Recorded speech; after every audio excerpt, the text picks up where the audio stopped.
Teatri në zi ndron jetë veterani i skenës.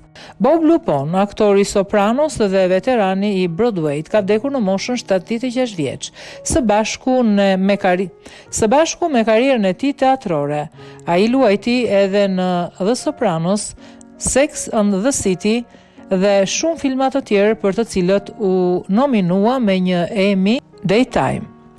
Vdekja e tij u konfirmua nga teatri AMC në një deklaratë të lëshuar të shtunën për Associated Press.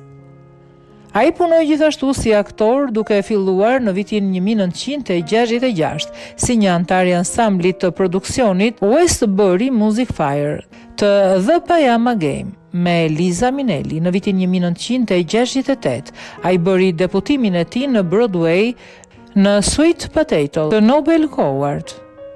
Më vonë, fitoi një nominim për Tony për aktorin më të mirë të paraqitur për interpretimin e tij si Zack në A Chorus Line.